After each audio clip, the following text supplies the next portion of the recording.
Olá, tudo bem com você? Que bom estarmos juntos para darmos sequência ao nosso estudo de O Livro dos Médiuns. Eu sou o professor Wagner Klein, sou professor de Física, terapeuta holístico e você está no canal Sob Nova Visão.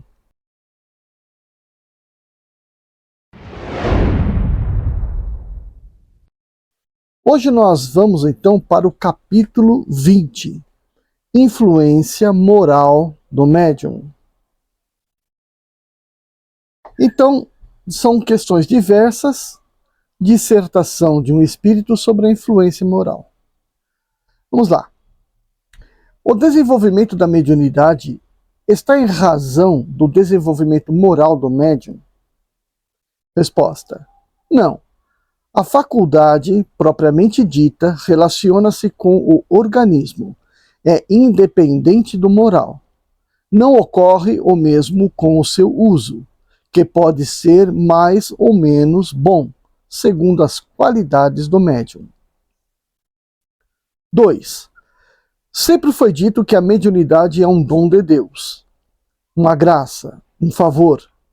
Por quê? Pois não é o privilégio dos homens de bem.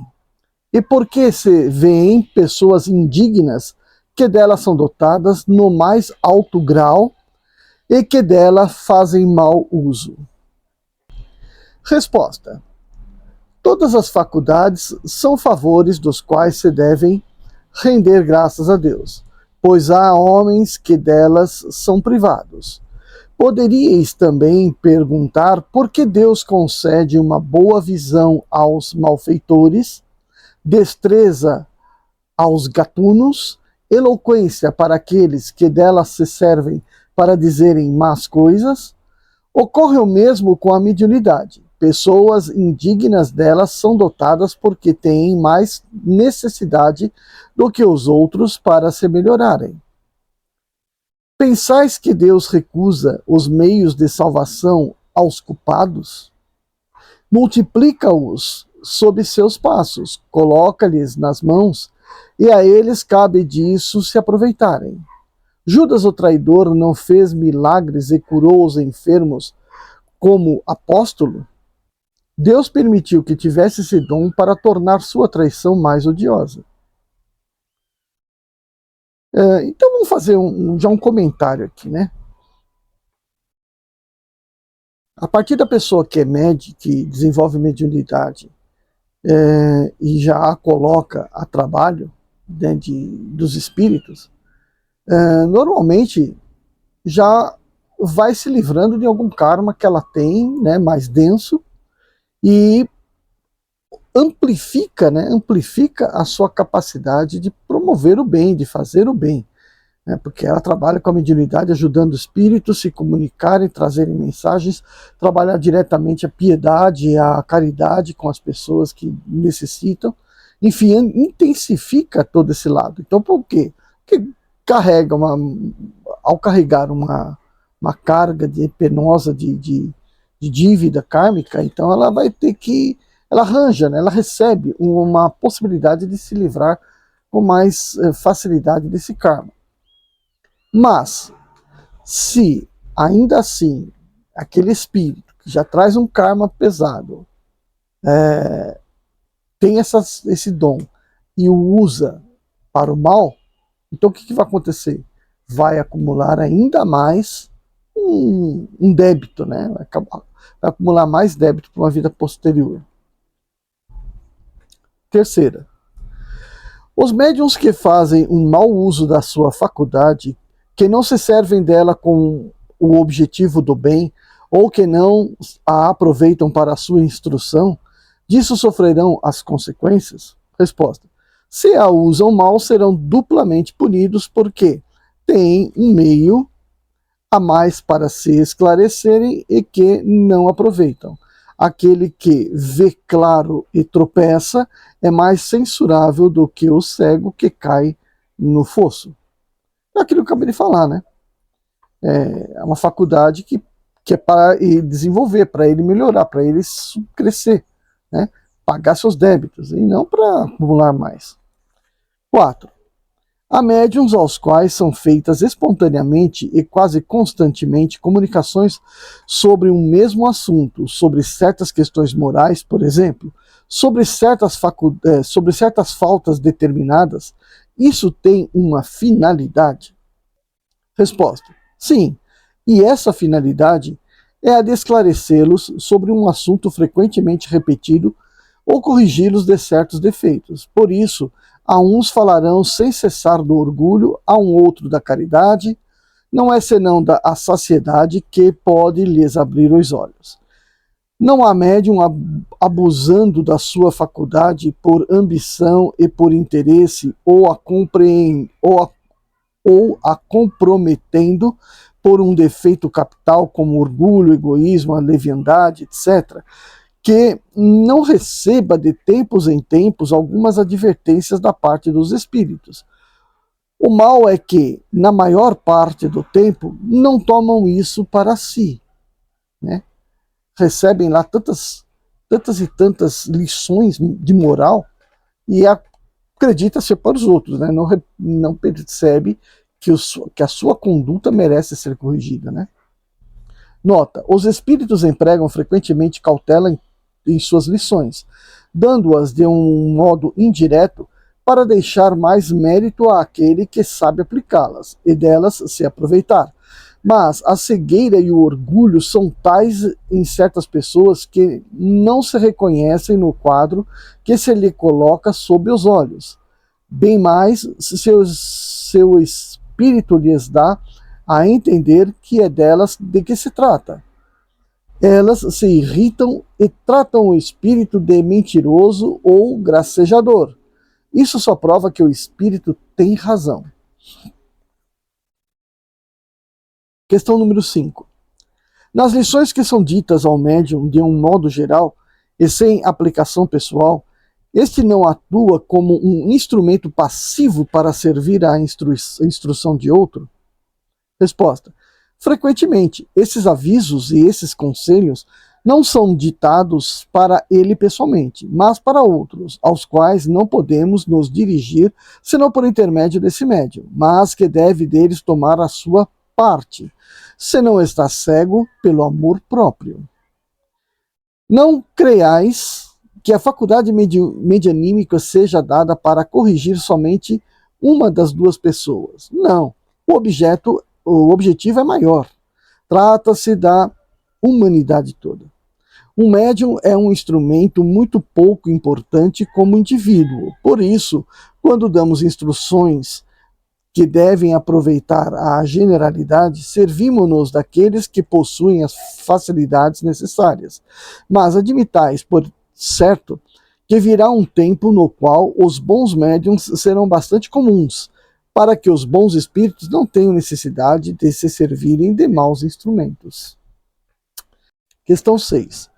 Uma vez que as qualidades morais do médium afastam os espíritos imperfeitos, como ocorre que um médium dotado de boas qualidades transmita respostas falsas ou respostas grosseiras? Resposta: conheceis todos os recessos da sua alma? Aliás, sem ser vicioso, pode ser leviano e frívolo. Ademais, algumas vezes tem necessidade de uma lição para que se mantenha em guarda. 7. Porque os espíritos superiores permitem que as pessoas dotadas de uma grande força, como médiums, e que poderiam fazer muito de bem, sejam os instrumentos de erro? Resposta: tratam de influenciá-las, mas quando se deixam conduzir para um mau caminho, deixam-nas ir. Por isso elas se servem com repugnância, porque a verdade não pode ser interpretada pela mentira. 8. É absolutamente impossível ter as boas comunicações através de um médium imperfeito? Resposta: um médium imperfeito algumas vezes pode obter boas coisas, porque se tem uma bela faculdade, os bons espíritos podem dele servir-se, na falta de outro, numa circunstância particular. Mas isso não é sempre senão momentaneamente, porque desde que encontrem um que melhor lhes convenha, dão-lhe a preferência.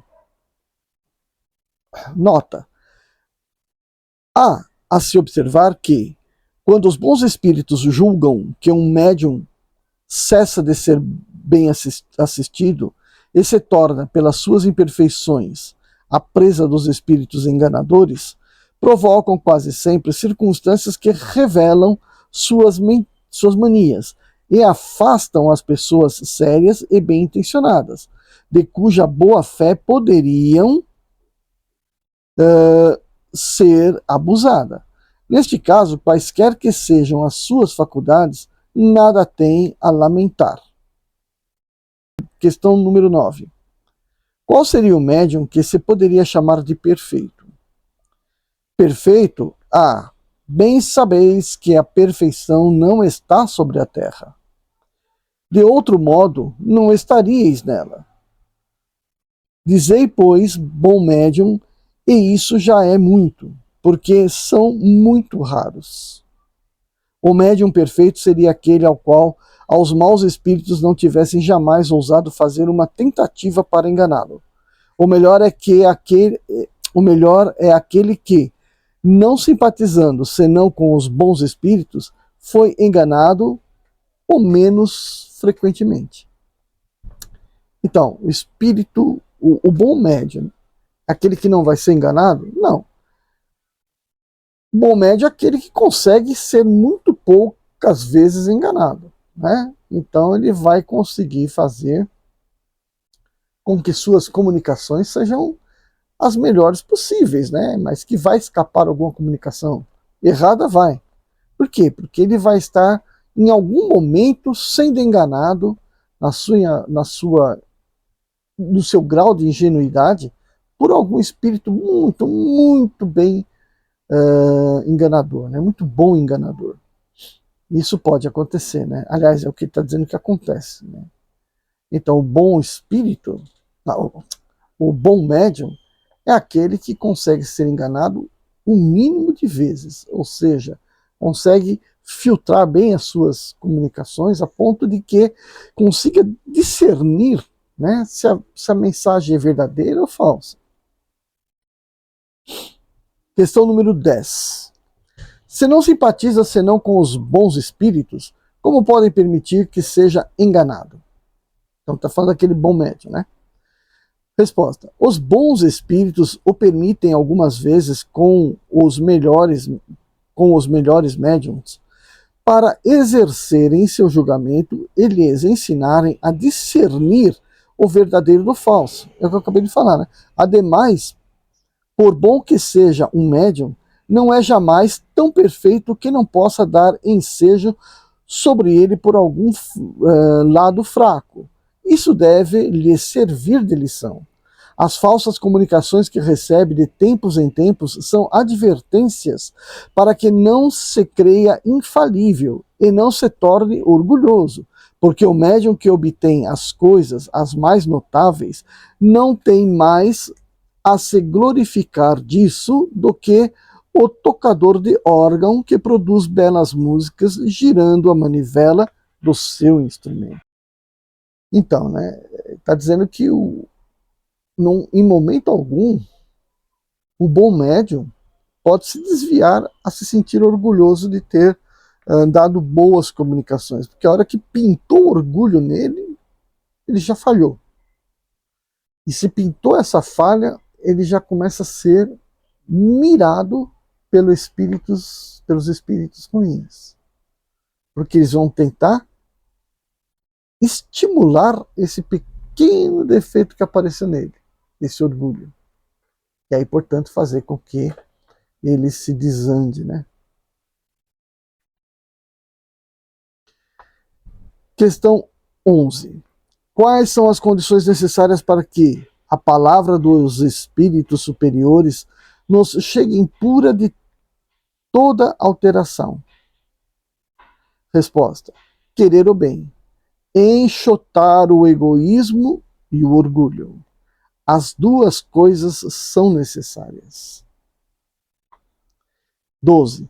Se a palavra dos espíritos superiores não nos chega pura senão em condições difíceis de se encontrar, isso não é um obstáculo para a propagação da verdade?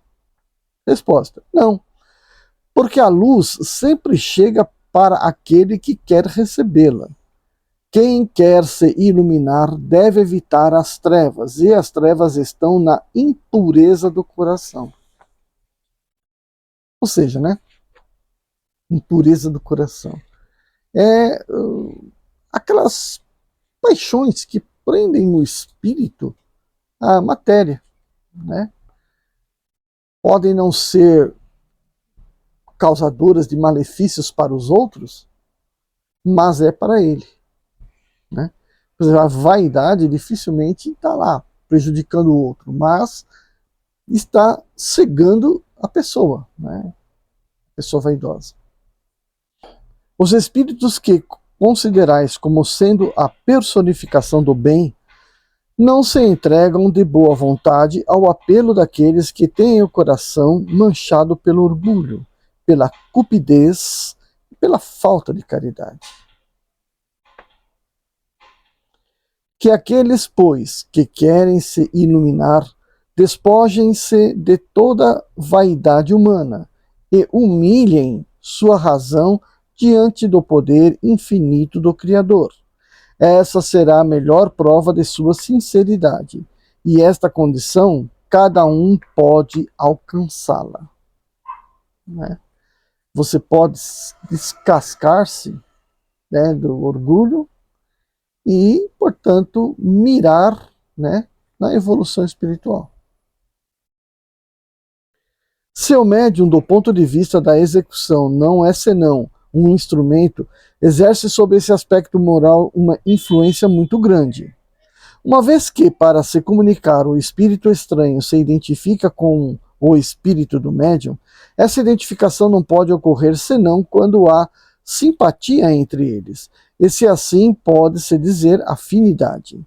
A alma exerce sobre o espírito estranho uma espécie de atração ou de repulsão, segundo o grau de sua semelhança ou dissemelhança. Ora, os bons têm afinidade com os bons, e os maus com os maus, de onde se segue as qualidades morais do médium. Tem uma influência capital sobre a natureza dos espíritos que se comunicam por seu intermédio. Se ele é vicioso, os espíritos inferiores vêm se agrupar ao seu redor e estão sempre prontos para tomarem o lugar dos bons espíritos que se evocaram. As qualidades que atraem, de preferência, os bons espíritos são a bondade, a benevolência, a simplicidade do coração, o amor ao próximo, o desprendimento das coisas materiais. Os defeitos que afastam são o orgulho, o egoísmo, a inveja, o ciúme, o ódio, a cupidez, a sensualidade e todas as paixões pelas quais o homem se prende à matéria. Então voltou aqui, né? Ele acabou falando exatamente o que eu falei na resposta anterior, né? São os defeitos, né? São os defeitos das pessoas, né? Cada uma no seu grau. Mas não tem nada de um certo defeito, mas tem um pouquinho do outro defeito. E é por causa desse pouquinho que ela tem ali que ela está aqui para se melhorar, não é? Para ela se despojar daquilo que ela ainda, daquele resquício que ela ainda tem. É a oportunidade dela se tornar melhor, não é?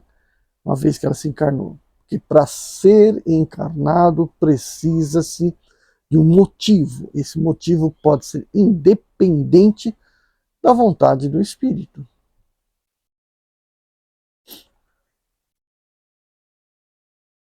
Todas as imperfeições morais são outro tanto de portas abertas que dão acesso aos maus espíritos. Mas a que exploram com maior habilidade é o orgulho, porque é a que cada um menos reconhece em si mesmo. O orgulho perdeu a numerosos médiuns dotados das mais belas faculdades e que, sem isso, teriam podido ser sujeitos notáveis e muito úteis, ao passo que, transformados em presa de espíritos mentirosos, suas faculdades foram primeiro pervertidas, depois aniquiladas, e mais de um se viu humilhado pelas mais amargas decepções.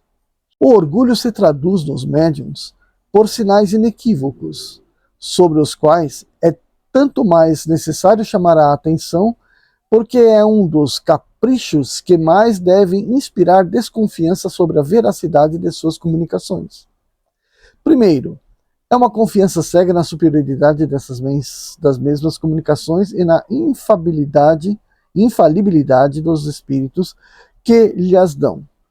Daí um certo desdém por tudo o que não vem deles, porque se creem o privilégio da verdade. O prestígio dos grandes nomes com os quais os espíritos se adornam, que são tidos como protetores, ofusca-lhes, e como seu amor próprio sofreria em confessar que são vítimas, recusam toda espécie de conselhos, evitam mesmo e se afastam dos amigos que poderiam lhes abrir os olhos se têm a condescendência de escutá-los. Não levam em nenhuma conta seus avisos, porque duvidar da superioridade de seu espírito é quase uma profanação. Melindram-se com a menor contradição, com uma simples observação crítica, e algumas vezes chegam até a odiar as próprias pessoas que lhe fizeram favores. Graças a esse isolamento provocado pelos espíritos que não querem ter contraditores, estes estão em condições favoráveis para entretê-los em suas ilusões e, desse modo, os fazem facilmente tomar os maiores absurdos por coisas sublimes. Assim, a confiança absoluta na superioridade do que obtém, desprezo daquilo que não vem deles, importância irrefletida atribuída aos grandes nomes, recusa de conselhos, tomar a mal toda crítica, distanciamento daqueles que podem dar avisos desinteressados, crença na sua habilidade, malgrado sua falta de experiência, tais são os caracteres dos médiuns orgulhosos. É preciso convir também que o orgulho frequentemente é estimulado no médium por aqueles que o cercam. Se tem faculdades um pouco transcendentais, é procurado e louvado. Crê-se indispensável e logo toma áreas de suficiência e de desdém quando presta seu concurso. Mais de uma vez lamentamo-nos pelos elogios que demos a certos médiuns, como objetivo de encorajá-los. Então aqui, ó, lamentamos, né, os elogios. Olha que bacana. Então, os espíritos estão dizendo que alguns médiuns, eles elogiaram. Esse aí é um bom médium. E ao elogiar, pronto, né, criou o quê? Uma chama do orgulho, né? Acendeu uma chama de orgulho no médium, que daí começou a desandar.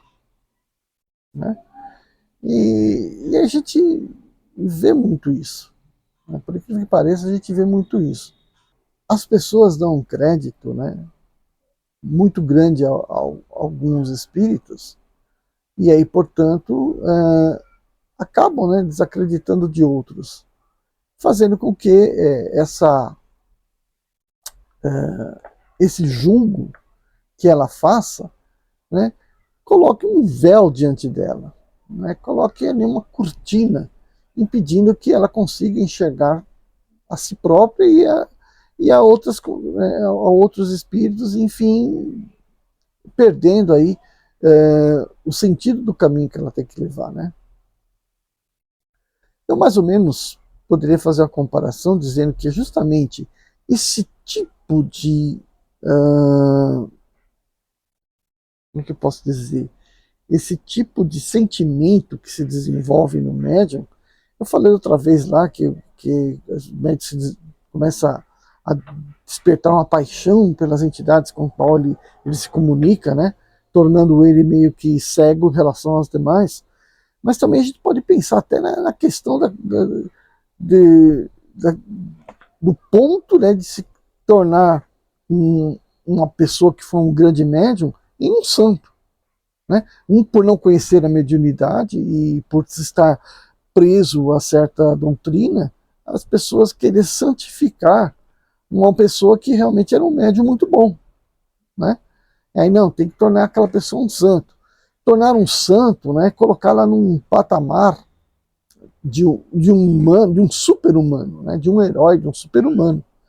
Então, essa coisa que a gente está tomando aqui como um defeito do médium, um defeito da pessoa aqui, né, ela também já está enraizada no próprio ser humano, dentro das próprias civilizações, os antigos, né, que acabavam divinizando, né, não colocando como uma pessoa grande, um santo, não, divinizando algumas pessoas, alguns grandes médios que tiveram aí, né, na nossa história.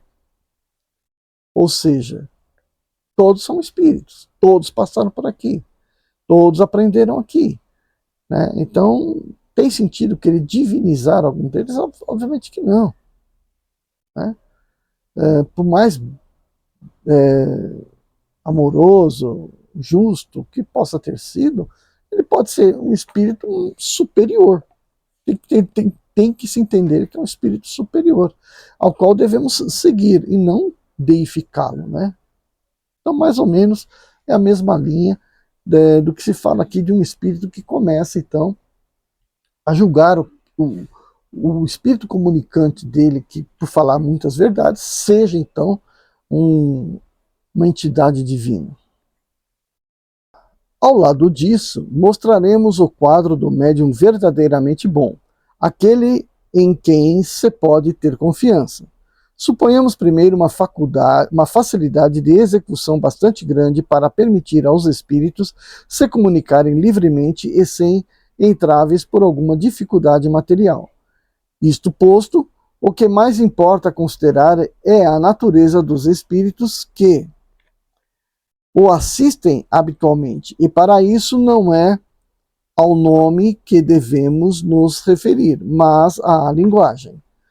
Não se deve jamais perder de vista que as simpatias que ele granjear entre os bons espíritos estarão em razão do que fará para afastar os maus. Persuadido de que sua faculdade é um dom que lhe é concedido para o bem, nunca procura dela se prevalecer, nem dela se faz qualquer mérito. Aceita as boas comunicações que lhe são feitas como uma graça, da qual deve se esforçar para tornar-se digno por sua bondade, por sua benevolência e sua modéstia. O primeiro se orgulha de suas relações com os espíritos superiores. Este se humilha, porque se crê sempre abaixo desse favor. A questão seguinte nos foi dada a esse respeito por um espírito do qual já reportamos várias comunicações. Já dissemos, os médiuns, enquanto médiuns, não têm senão uma influência secundária nas comunicações dos espíritos.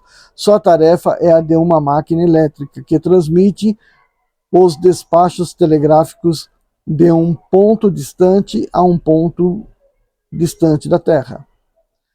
Assim, quando queremos ditar uma comunicação, agimos sobre o médium como o empregado do telégrafo sobre o aparelho. Quer dizer, do mesmo modo que o tac-tac do telégrafo desenha a milhares de léguas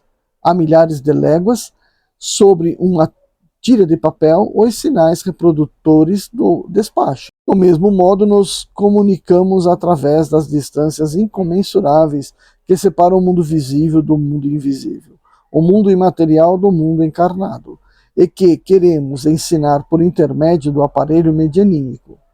Mas também, do mesmo modo que as influências atmosféricas atuam e perturbam frequentemente as transmissões do telégrafo elétrico, a influência moral do médium atua e perturba algumas vezes a transmissão dos nossos despachos de além-túmulo, porque somos obrigados a fazê-los passar por um meio que lhes é contrário.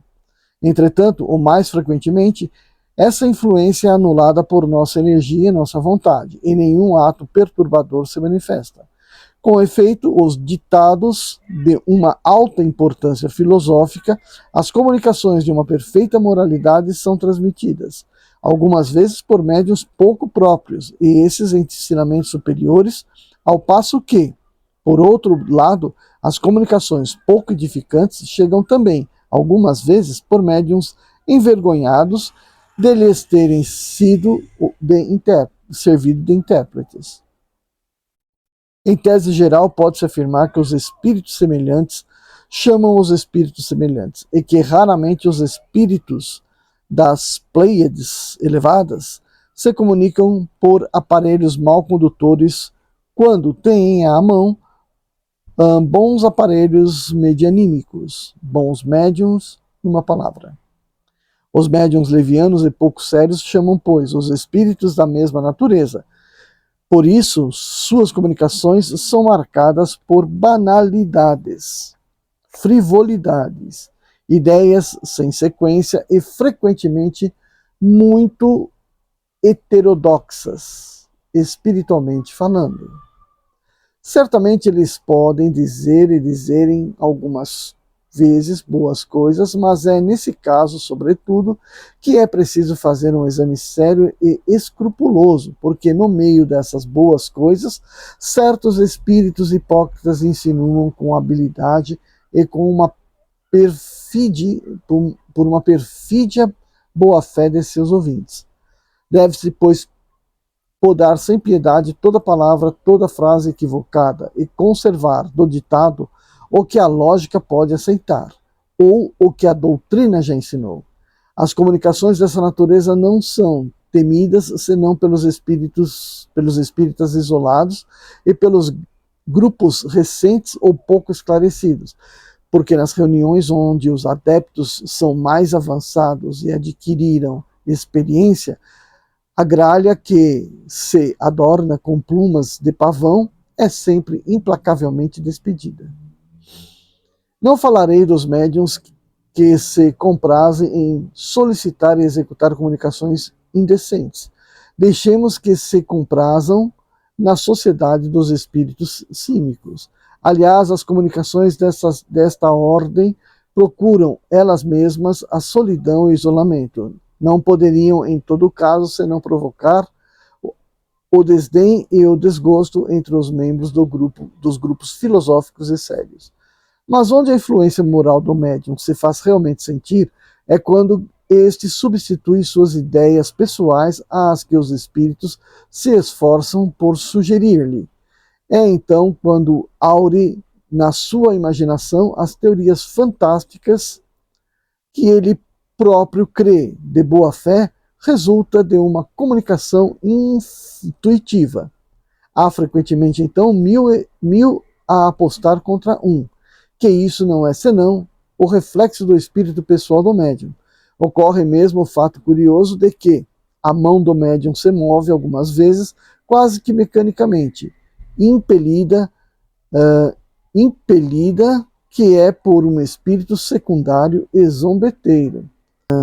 É contra essa pedra de toque que vem se quebrar as imaginações ardentes, porque arrastados pelo entusiasmo de suas próprias ideias, pelo falso brilho de seus conhecimentos literários, os médiuns desconhecem o modesto ditado de um sábio espírito e, abandonando a presa pela sombra, substituem-no por uma paráfrase pomposa. É contra esse temível escolho que vem igualmente malograr as personalidades ambiciosas que, à falta de boas comunicações que os bons espíritos lhes recusam, apresentam suas próprias obras como obras desses mesmos espíritos. Eis porque é preciso que os dirigentes dos grupos espíritas estejam dotados de um tato excelente e de uma rara sagacidade, para discernirem as comunicações autênticas daquelas que não são e para não melindrar as que se iludem a si mesmas. Na dúvida, abstém-se, diz um dos vossos antigos provérbios. Não admitais, pois, o que não for para vós de uma evidência certa, desde que uma opinião nova se apresenta, por pouco que vos pareça duvidosa. Passai-a pelo crivo da razão e da lógica. O que a razão e o bom senso reprovam, rejeitai ousadamente. Vale mais repelir 10 verdades do que admitir uma só mentira, uma só falsa teoria.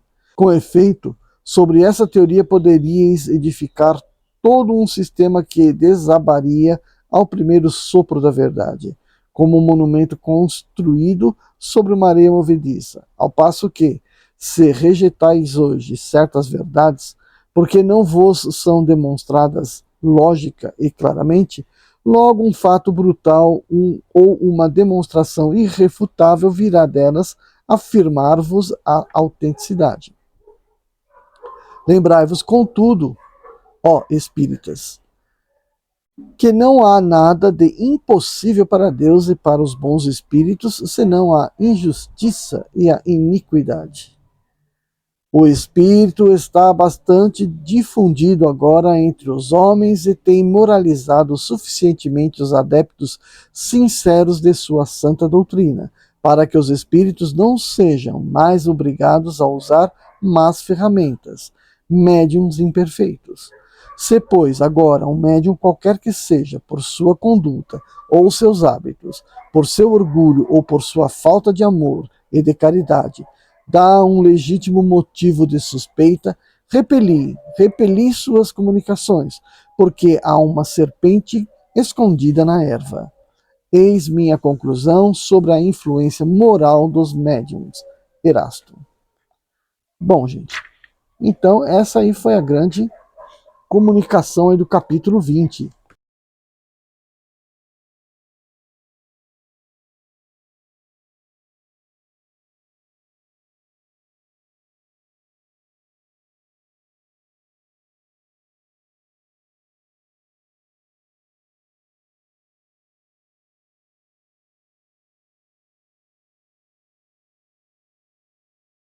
Eu espero que você tenha gostado, né? Deixa seu like para nós aí. Mas eu não gostei, achei que... Tudo bem, dá seu like, faça esse ato de caridade para que a gente possa levar essas verdades para mais pessoas, tá bom? Se não é inscrito, se inscreve no canal e, se possível, faça um comentário, tá bom? Publique nas suas redes sociais e vamos levar esse assunto a mais pessoas, tá bom? Vejo você no próximo vídeo. Tchau, tchau.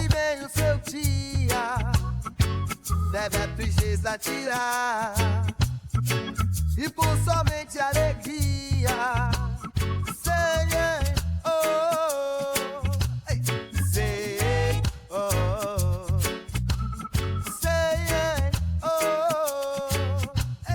sei, oh. Mágoa, tristeza e rancor, quem gosta eu obsessor.